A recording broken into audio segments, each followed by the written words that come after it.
ஒரு பூங்கா. அந்த பூங்காவில அவர்களுடைய பிள்ளைகளோடு 2 அம்மாக்கள் அப்படியே விளையாடி கொண்டிருக்கிறார்கள். அவர்கள் விளையாடுகிற விளையாட்டோடு சேர்ந்து அவர்களும் அப்படியும் இப்படியுமாக அவர்களை சந்தோஷப்படுத்திக் கொண்டிருக்கிறார்கள். அந்த பூங்காவினுடைய மூலையில இருந்த ஒரு குப்பை தொட்டியை நெருங்கி அதில் இருக்கக்கூடிய குப்பைகளை தரம் பிரித்து வெவ்வேறு கூடைகளில அப்போது அங்கே போட்டுக் கொண்டிருந்திருக்கிறார் ஒரு இளைஞர். இப்ப அந்த இளைஞரை சுட்டிக்காட்டிய ஒரு அம்மா, நீ நல்லா படிக்கவில்லை என்று சொன்னால் அதோ பார், அந்த இளைஞர் மாதிரி தான் எதிர்காலத்தில் கஷ்டப்படக்கூடிய நிலைமைக்கு நீ ஆளாகி விடுவாய், அப்படி எச்சரித்தார்கள்.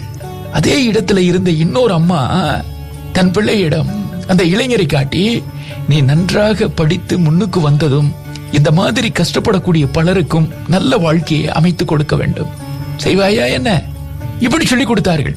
இப்போ ஒரே நிகழ்வு, ஆனால் ஒரு அம்மா சொல்லுவது, நீ நன்றாக படிக்கவில்லை என்று சொன்னால் அந்த இளைஞர் படுகிற அந்த கஷ்டத்தை நீ நாளைக்கு பட வேண்டியதாக இருக்கும் என்று எச்சரிக்கிறார்.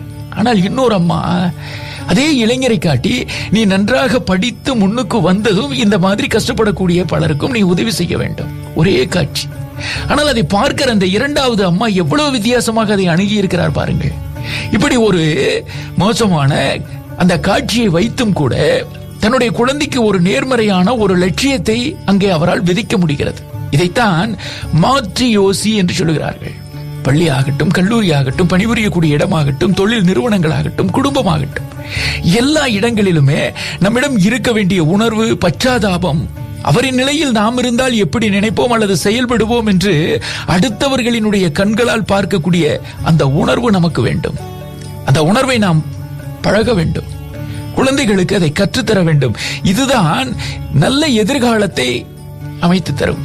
அதை விட்டு பயப்படுத்துவது, அங்க பார் இவர்கள் இப்படி ஆனார்கள் தெரியுமா, உன்ன மாதிரி சும்மா சுற்றி கொண்டு எதுவும் படிக்காமல் இஷ்டத்திற்கு அதையும் இதையும் தவறான வார்த்தைகளை பேசி இப்படி திரிந்தால் இப்படித்தான் ஆக வேண்டும். இது ஒரு பார்வை. ஆனால் அதையே இங்கு பாருப்பா, இவர்கள் எல்லாம் எப்படி வளர்ந்தார்கள், எப்படியெல்லாம் வாழ்ந்தார்கள், எப்படியெல்லாம் இருந்தார்கள், இன்றைக்கு இப்படி மாறி இருக்கிறார்கள் என்று சொன்னால் அது எப்படி? ஒரு விஷயத்தை நாம் அணுகுகிற முறையில இருக்கிறது. படிக்கக்கூடிய கதைகளாகட்டும், பார்க்கக்கூடிய படங்களாகட்டும், கேட்கக்கூடிய சம்பவங்களாகட்டும், நாம் காணக்கூடிய மனிதர்களாகட்டும், எதிலுமே நேர்மறை சிந்தனை இருக்க அந்த விஷயத்தை, அந்த எண்ணத்தை நாம் அடுத்தவருக்கு விதைத்தோம் என்றாலும், அல்லது நாமே நமக்குள் அப்படிப்பட்ட ஒரு பார்வையை கொண்டு வந்தாலும் சரி, கனிவு வரும், கருணை வரும். இந்த கனிவும் கருணையும் நமக்குள் வந்தால்தான் நாம் இங்கே மனிதர்கள். அந்த கனிவும் கருணை இல்லை என்று சொன்னால் மனிதர்களாக பிறந்திருக்கிறோம், அவ்வளவுதான். மனிதர்கள் என்று சொல்லக்கூட நாம் தகுதி இல்லாதவர்களாகி விடுவோம். வாழ்வியல் முறையில சில தகுதிகளை நாம் முறையாக பெற்றுவிட்டாலே போதும், அந்த தகுதிகளை நம்முடைய தகுதியை உயர்த்திவிடும். உயர்த்தட்டும்.